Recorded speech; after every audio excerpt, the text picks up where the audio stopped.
I sit 3 rows behind her, watching Cassandra's manicured fingers trace the same patterns they had in my previous life. My palms dampen as she tilts her paper just so, the angle perfect for stealing glances at Theo's answers. The scholarship exam that destroyed my future once is unfolding exactly as before, except this time I'm not desperately searching for my missing calculator, locked in a bathroom stall sobbing. This time I'm calm, prepared, and watching my best friend sabotage me for the second time in 2 lifetimes. The scratching of pencils around me fades as I focus on her honey blonde hair, the back of her neck flushing pink with the effort of cheating without getting caught. That familiar shade used to make me feel such affection. Now it only signals danger. The proctor paces by my row, shoes squeaking against the polished floor, and I bend my head to my own paper, hiding a smile. 30 minutes remaining, the proctor announces, and I watch Cassandra's shoulders tense. She hasn't been able to see enough of Theo's answers, and her hand trembles slightly as she moves to plan B, looking back as if stretching, trying to glimpse my paper. Our eyes meet. For a fraction of a second, surprise flickers across her face. She expected me to be gone by now, locked in that bathroom where she'd suggested I take deep breaths after stealing my calculator. Her smile is instantaneous, practiced, but I can see the calculation behind it. She doesn't understand why her plan failed, but she's already adapting. I smile back, the kind of smile that doesn't reach my eyes, and return to my exam. I woke up 3 months ago in my 17-year-old body with memories of a life that hadn't happened yet. The panic crushed my chest as I gasped for air, my hands flying to my face, expecting to find the lines that had been there when I died at 23. Instead, I felt smooth skin, unmarked by the years of struggle that followed my academic disgrace. My bedroom looked exactly as it had before everything fell apart. Polaroid photos lining the mirror, college brochures stacked neatly on my desk, the Westlake prep pennant hanging above my bed. The wall calendar showed the date, exactly 1 semester before the scholarship competition that had changed everything. I stumbled to the bathroom and stared at myself in the mirror. The girl looking back had hopeful eyes, unscarred by betrayal. My hair was still long, not chopped off in that impulsive act of reinvention after the expulsion. I gripped the cold porcelain sink to steady myself. "Avery, you're going to be late!" Dad's voice called up the stairs exactly as it had thousands of mornings before. Dad, who was alive again, who hadn't yet mortgaged our house to pay for the college I'd be expelled from, who hadn't yet died of a heart attack when the bank came for our home. "Coming!" My voice cracked as tears spilled down my cheeks. A second chance. I didn't know how or why, but I'd been given a second chance. I dressed with shaking hands, my mind racing through the events that had led to my downfall. It all started with this semester, with Cassandra Williams, my supposed best friend since 6th grade, with the scholarship competition that would determine our futures, with the calculator she would steal on exam day after months of using my study notes, copying my homework, and positioning herself as my closest confidant while systematically ensuring her success at my expense. I knew what was coming, all of it, and this time I wouldn't be the victim. Walking the familiar halls of Westlake Prep sends shivers down my spine. Everything is exactly as I remember it. The dented locker that never quite closes, the water fountain that sprays too hard, the faded championship banner from 2010. My heart hammers as I spot Cassandra and our friend group by the lockers. The scene's so familiar it hurts. "Avery!" Cassandra squeals, rushing toward me with open arms. The eerie sensation of déjà vu overwhelms me as she hugs me too tightly, her expensive perfume clouding my senses. "I missed you so much this weekend. Mom was absolutely insufferable about college applications. She's driving me crazy." I hug her back automatically, muscle memory from years of friendship. "My dad's been the same," I say, the words feeling hollow. "We've got to stick together," she says, linking her arm through mine as we walk to class. "Partners in crime until graduation, right?" I smile tightly, remembering how that partnership had ended for me the first time, with academic probation, expulsion, and eventually community college with student loans I couldn't afford. Meanwhile, Cassandra had sailed into Princeton with my scholarship. "Of course," I say, tasting the lie. "Always."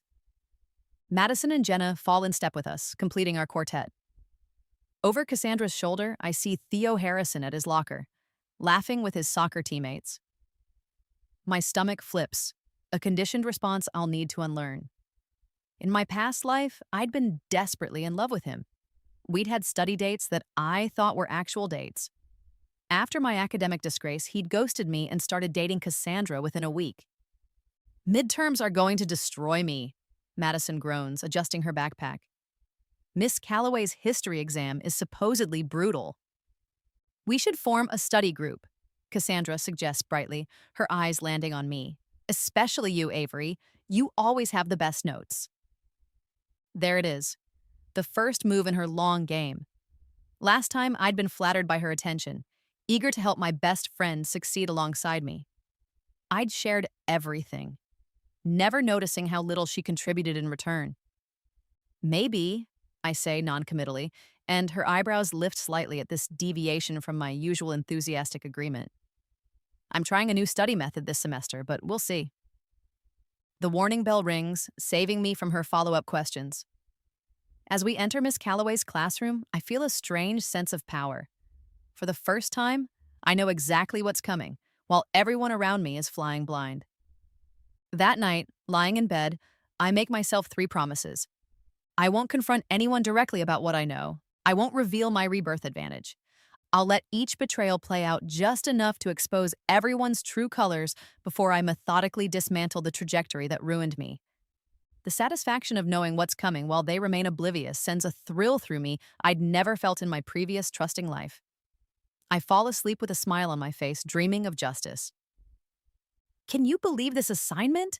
Cassandra moans, dropping her textbook dramatically onto the coffee shop table. 20 primary sources to analyze before Friday? Calloway is trying to kill us.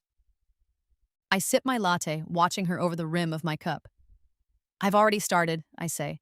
I can show you my organization system if you want. Her eyes light up just as I knew they would.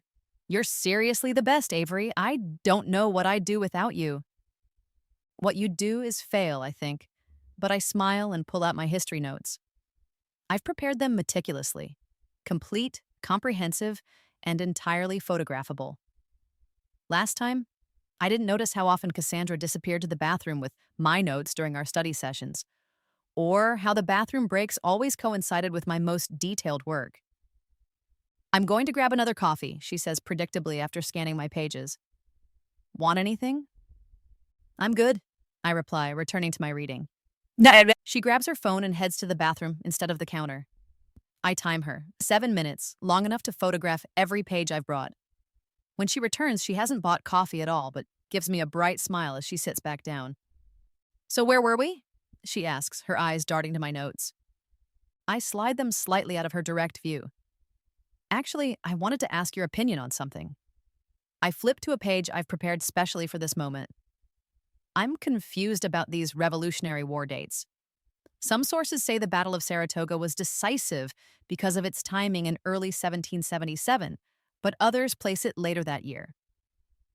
This is a trap.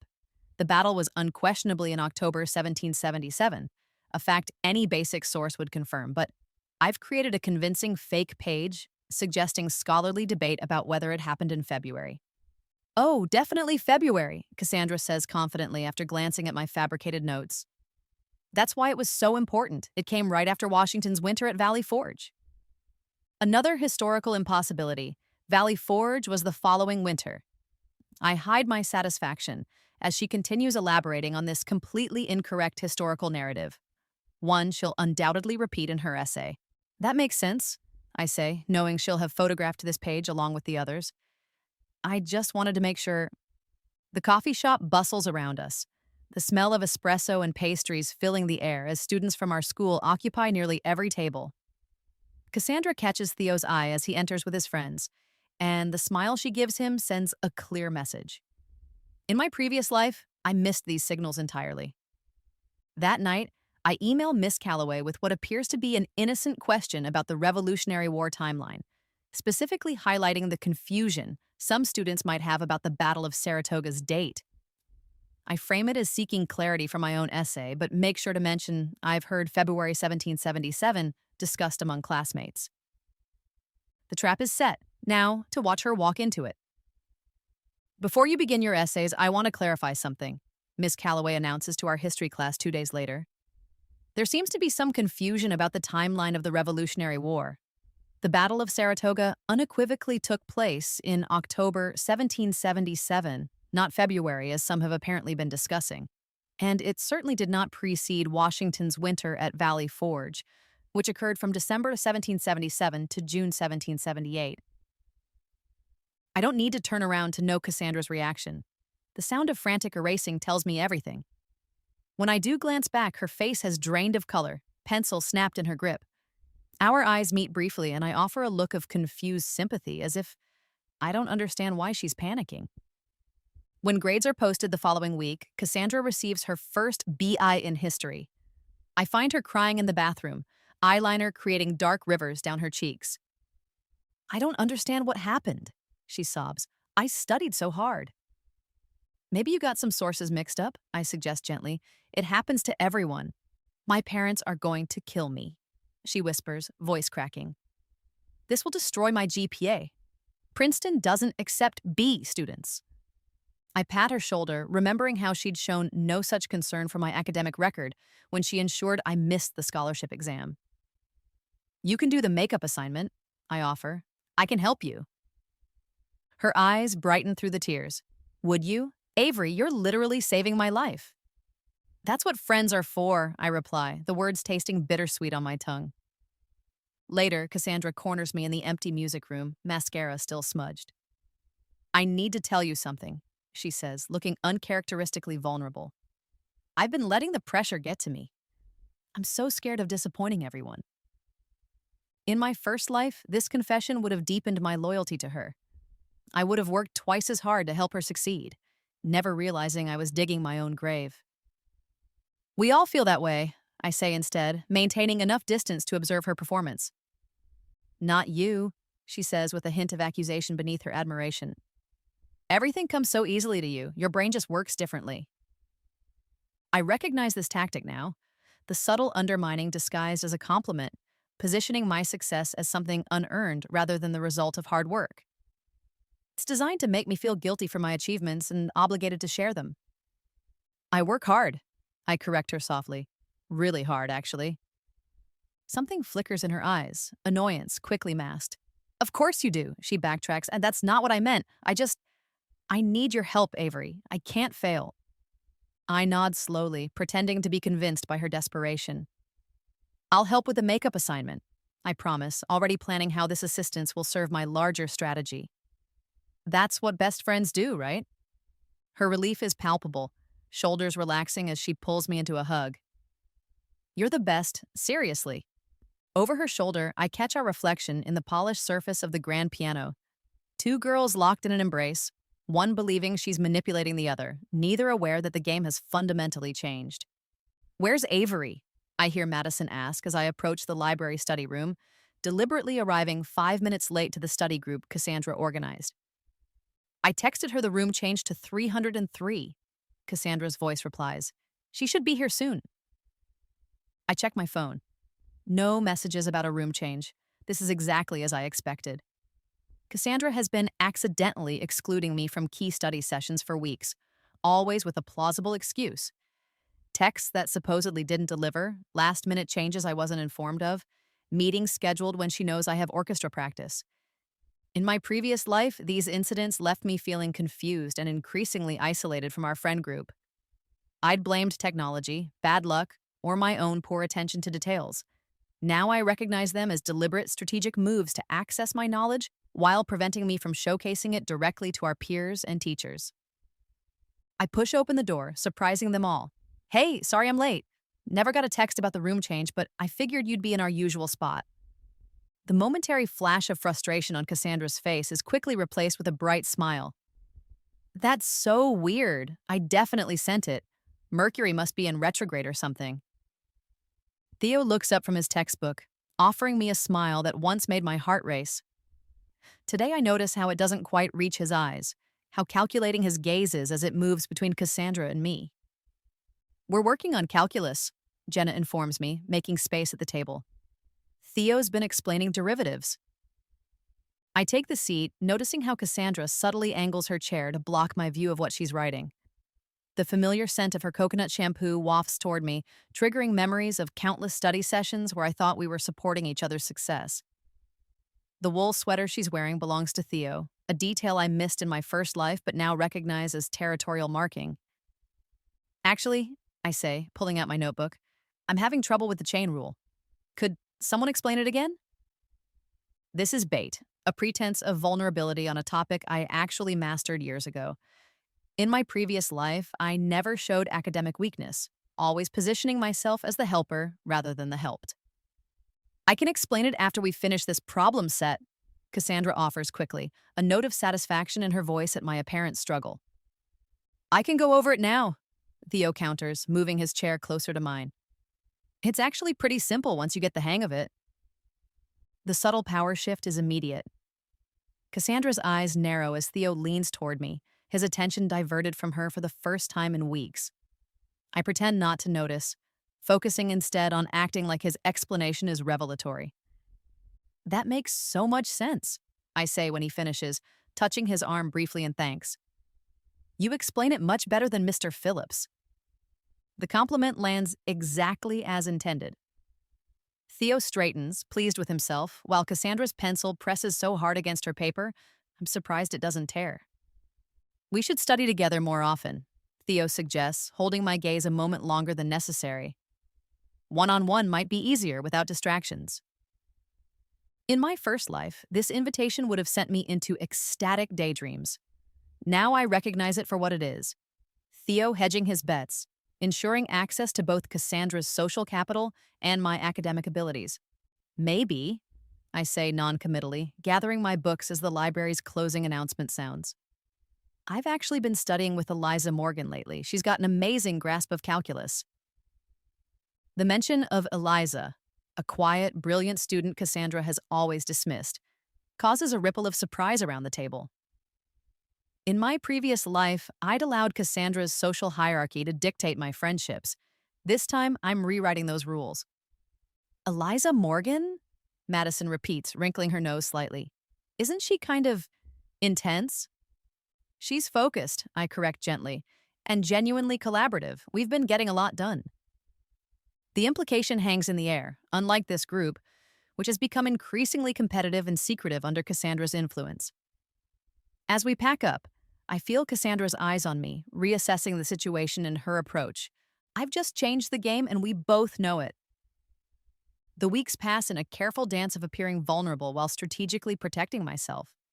I share confidential struggles with Cassandra, difficulties with concepts I've already mastered, concerns about tests I'm actually well prepared for.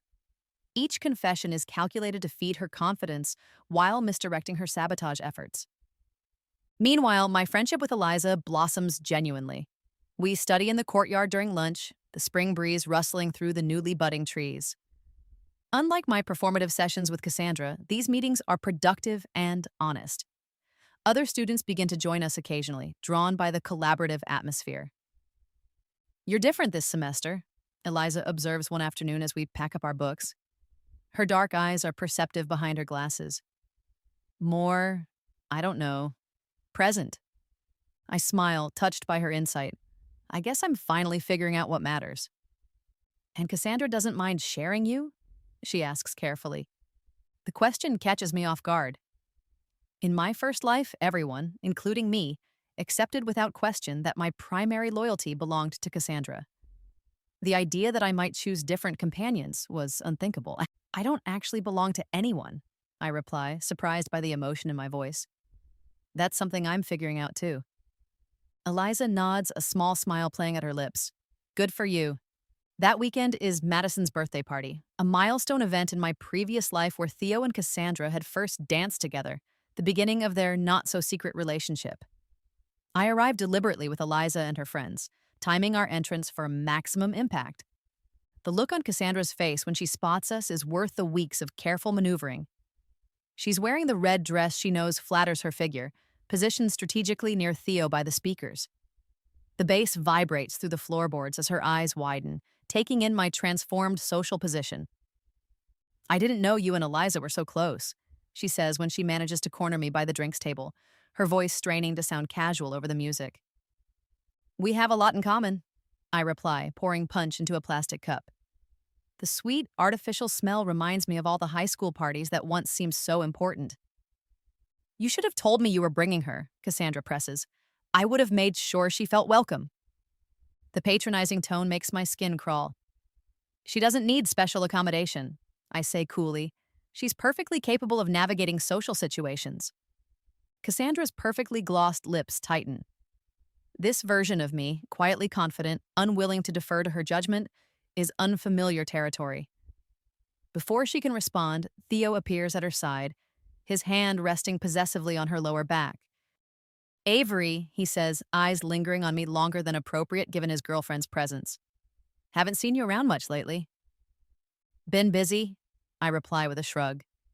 The indifference in my tone clearly surprises him. Another deviation from my previous pattern of eager attention. The scholarship exam is coming up soon, Cassandra interjects, reclaiming control of the conversation. We should restart our daily study sessions. I've got access to some advanced prep materials. And there it is, the beginning of her final play. In my first life, these advanced prep materials never materialized. Instead, they were the bait that kept me dependent on her guidance right up until exam day, when she ensured I missed the test entirely. Actually, I've got my own study plan this time, I tell her, watching her eyes narrow slightly. But thanks for the offer.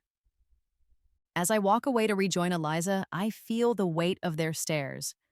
The conversation script has changed, and neither of them knows quite how to proceed without my compliance. The music swells around us, and for the first time in either of my lives, I move through the party without orbiting Cassandra's approval. Later that night, my phone lights up with a text from her. Miss you tons. Scholarship prep isn't the same without my study buddy. Coffee tomorrow? Just us? I let the message sit unanswered until morning, another small act of rebellion against her expected immediacy. When I finally reply with a non-committal, maybe next week, I can almost feel her frustration radiating through the phone. The power dynamic has shifted, and we both know it. As the scholarship exam approaches, Cassandra intensifies her efforts, suggesting we meet daily to study, offering increasingly desperate invitations to social events, trying to isolate me for heart-to-hearts. I accept just enough to maintain appearances while continuing to strengthen my independent connections. I'm worried about you, she says during one of our now rare coffee meetings. You seem so distant lately. The irony of her concern, after months of systematic undermining in both my lives, almost makes me laugh. Just focused, I reply, echoing my earlier description of Eliza. This scholarship means everything to my future. To both our futures, she corrects quickly, her fingers tightening around her cup. We've always planned to go to Princeton together, remember? I remember all too well. How her together plan ended with her attending my dream school while I scraped by at community college. The memory fuels my resolve as I implement my protection measures for exam day. 3 separate alarms set on different devices. A backup ride to school arranged with Eliza. Duplicate supplies packed in multiple bags. Most importantly, an email to the scholarship committee expressing enthusiasm for the opportunity and confirming my attendance. Insurance against any last-minute confusion about my participation. The morning of the exam dawns clear and bright, eerily similar to how it happened the first time. I'm already dressed and double-checking my supplies when my phone rings. Cassandra, right on schedule. Avery? Her voice sounds panicked, breathless. My car won't start and my parents already left for work. Can you please come get me? I'm freaking out. We can't miss this exam. In my previous life, this call sent me racing to her rescue, only to discover upon arrival that her car worked perfectly fine. The delay, combined with her helpful suggestion that I'd left my calculator in the school bathroom, ensured I missed the exam's strict start time. That's terrible, I say, infusing my voice with just the right amount of concern. But actually, I'm already at school. Early review session with Miss Calloway, remember? Maybe call Theo? The silence stretches so long I wonder if the call dropped. You're already there? She finally manages. Yeah, got here 20 minutes ago, I reply casually. Don't worry, I'm sure you'll figure something out. They probably won't start without the valedictorian anyway. Another long pause. I can practically hear her recalculating her approach. Right, yeah, I'll figure something out. Good luck, I say cheerfully. See you soon. I end the call and check my watch. 30 minutes until the exam begins. More than enough time to get settled in the perfect observation spot. Which brings me back to this moment, watching Cassandra tilt her paper toward Theo's, seeing the panic slowly build in her posture as she realizes her usual strategies are failing. Without access to my answers, her backup plan for every major test since sophomore year, as she's forced to rely on her own knowledge. The proctor calls the 5-minute warning and her eraser scrubs frantically at her paper. Across the room, Theo isn't doing much better. It turns out that when you spend more time cultivating social connections than actually studying, scholarship exams become significantly more challenging. I complete my final answer and use the remaining minutes to review my work, feeling a calm satisfaction spread through me. Not just for the exam I know I've aced, but for the perfect execution of justice without direct confrontation. They did this to themselves, really. I simply stopped enabling their success at my expense. As we file out of the exam room, Cassandra rushes to catch up with me, her face pale beneath carefully applied makeup. That was brutal, she says, searching my expression. How do you think you did? Pretty well, I answer honestly. You? Her smile falters slightly. There were some questions I wasn't expecting, but I'm sure it will be fine. I'm sure it will, I echo, knowing exactly how fine her performance was. We should celebrate tonight, she suggests quickly. Whatever happens, we made it through, right? My place at 8. The invitation is so predictable it almost disappoints me. In my previous life, I never made it to this celebration, too devastated by missing the exam to socialize. Now I understand its purpose. Damage control, an opportunity to assess how much her sabotage succeeded or failed. I've actually got plans with Eliza, I reply. We're having a study group for finals. On a Friday night? Disbelief colors her voice. Come on, Avery, we deserve a break. Bring Eliza if you want. The desperation in her tone almost makes me reconsider. Almost. But I remember all too clearly the aftermath of my academic disgrace. How quickly she'd distanced herself. How efficiently she'd rewritten our friendship history to cast doubt on my integrity. How completely she'd replaced me with Theo at her side. Maybe next time, I say with finality. Good luck with the results. As I walk away, my phone buzzes with an email notification. The subject line makes my heart leap. Dr. Whitman's Summer Research Program, Acceptance. This is the twist I never saw coming in my first life. My connection with Dr. Eleanor Whitman, a renowned professor I'd discovered through an online academic forum months ago. In my previous timeline, I hadn't found her work until college, too late to benefit from her mentorship. This time, I'd reached out early, submitted my independent research, and secured a position in her prestigious summer program. The scholarship results won't be posted for another week, but they hardly matter now. I have options beyond what anyone at Westlake Prep could imagine. Opportunities that have nothing to do with Princeton or the narrow vision of success Cassandra and I once shared. For the first time since my rebirth, I feel truly free of the past. Whatever happens next, I'm writing my own story. The scholarship results post online exactly when they promised, 4 p.m. on a Tuesday afternoon. I'm sitting in the park near school, deliberately away from the crowds I know will gather around the administration building. My phone pings with the notification and I take a deep breath before opening the email. My name sits at the top of the list. Cassandra's is nowhere to be found. Within minutes, my phone explodes with messages. Congratulations from Eliza and our study group. A surprisingly warm note from Miss Calloway. Nothing from Cassandra or Theo. I allow myself a moment of pure satisfaction, closing my eyes to feel the spring sunshine on my face. The breeze carries the scent of freshly cut grass and new beginnings. In my previous life, this day marked the beginning of my downfall. Now it's just another stepping stone toward the future I'm reclaiming. That evening, Dad and I sit at our small kitchen table, the scholarship letter printed and propped against the salt shaker between us. I have something to tell you, he says unexpectedly, his expression serious in the golden light of sunset streaming through our windows. Something I should have told you a long time ago. My heart stutters. This conversation never happened in my previous life. Your mom's life insurance policy, he continues, his voice rough with emotion. It included a college fund I never told you about. I wanted you to earn your way through merit rather than depend on money. I thought I was teaching you self-reliance, but now I see I was just being stubborn and proud. I stare at him, stunned by this revelation. All the pressure, all the desperation about the scholarship. It had been unnecessary. We had financial security all along. Why are you telling me now? I managed to ask. He reaches across the table, taking my hand in his calloused one. Because I see how hard you've worked, how much you've changed this year. You've become so independent, so focused. You earned this scholarship on your own terms, and I'm incredibly proud of you. But I want you to know you have options. Your future doesn't depend on any one opportunity. Tears fill my eyes as I squeeze his hand. In my previous life, Dad died never knowing how his well-intentioned secret had contributed to my desperate reliance on that scholarship, on Cassandra, on a single path forward that left me vulnerable to sabotage. Thank you for telling me, I whisper, my voice thick with emotion for both the father I lost and the one sitting before me now. Later that night, I receive a text from Theo. Congrats on the scholarship, really impressive. Coffee sometime to talk about college plans? I delete it without responding. Some bridges aren't worth rebuilding.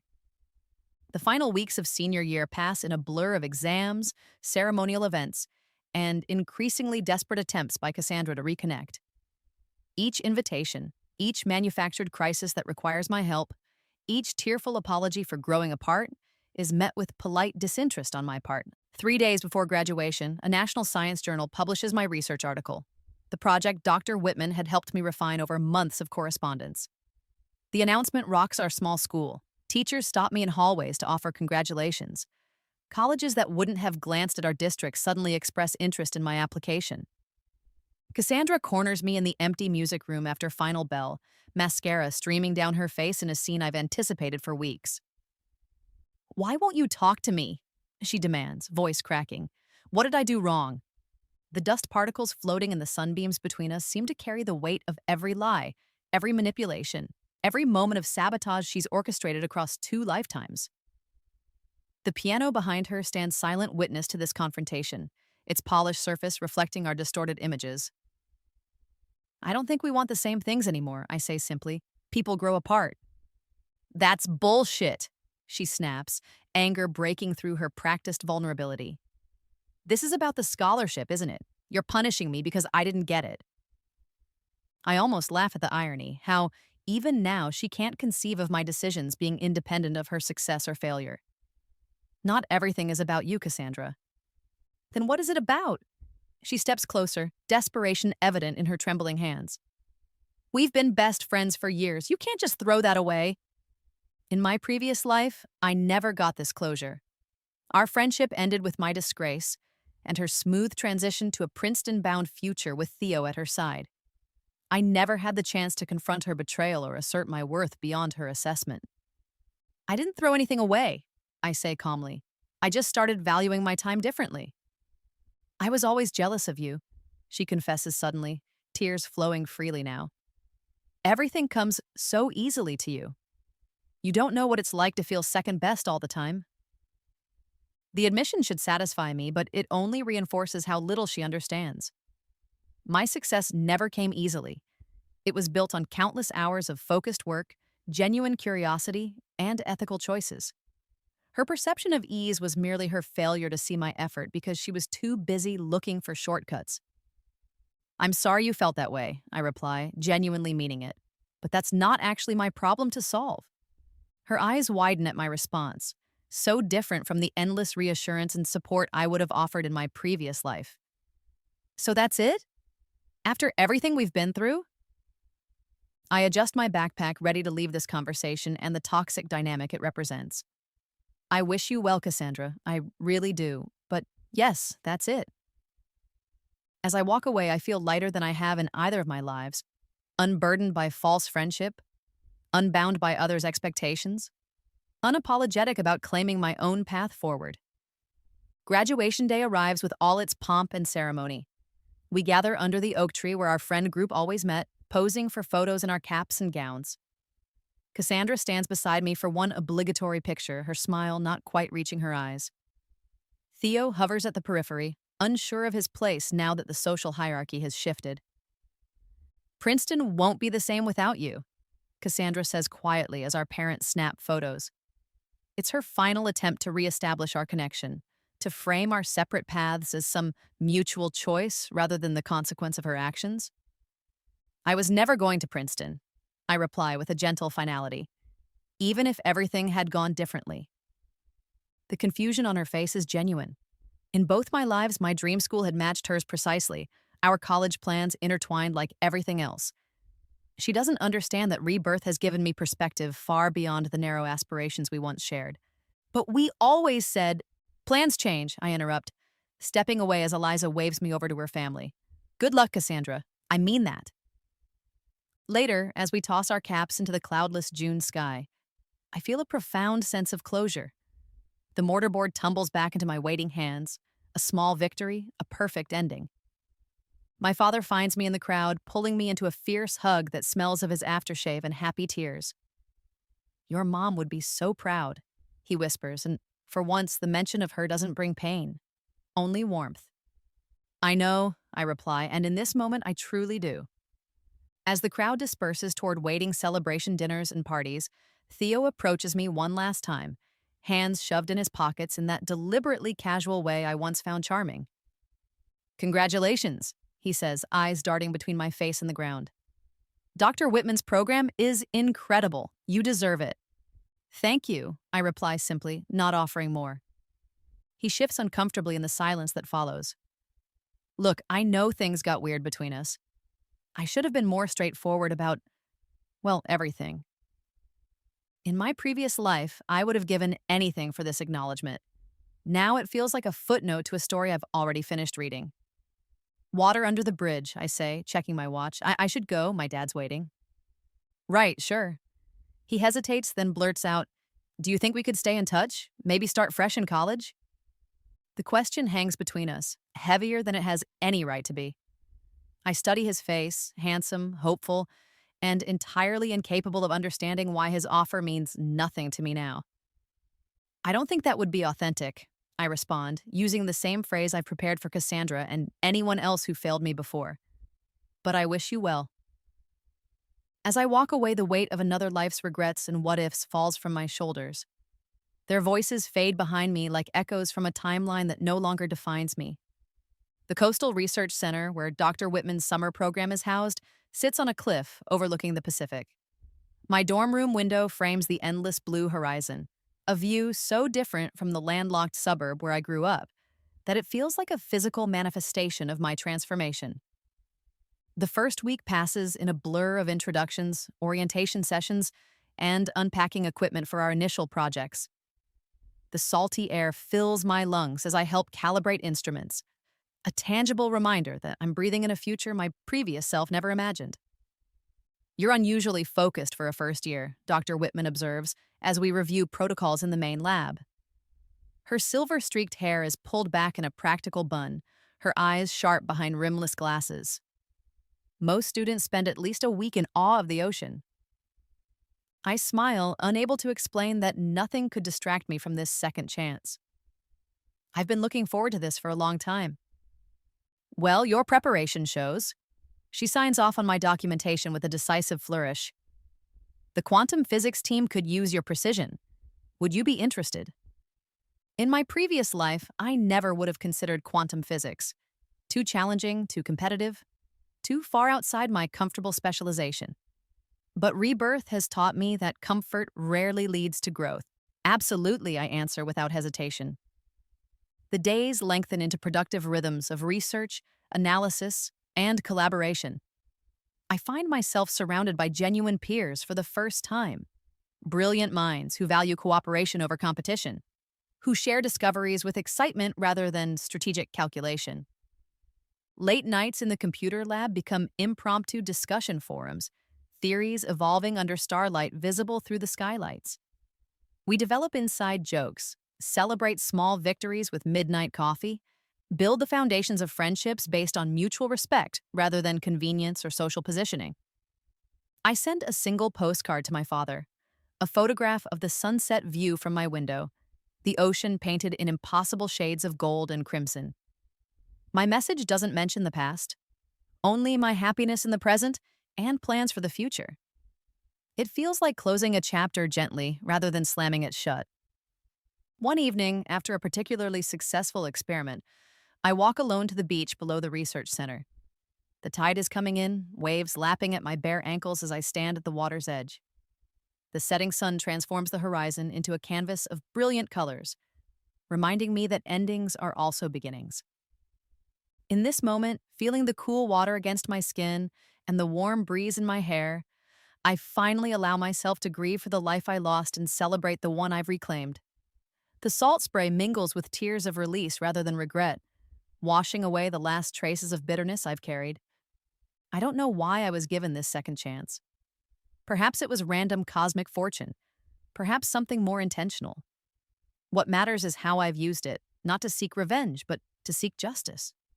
Not to punish those who wronged me, but to free myself from their influence. Not to rewrite the past, but to reclaim my future. 6 months later, I stand on the balcony of my apartment near the prestigious university where I've been accepted with a full research fellowship. The cityscape spreads before me, lights twinkling as evening falls. The air carries the scent of possibility and the distant sound of traffic, a symphony of lives intersecting, diverging, continuing.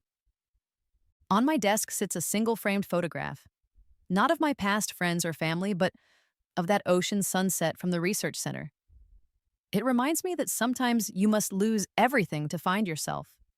Sometimes you must die to your old life to be reborn into a better one.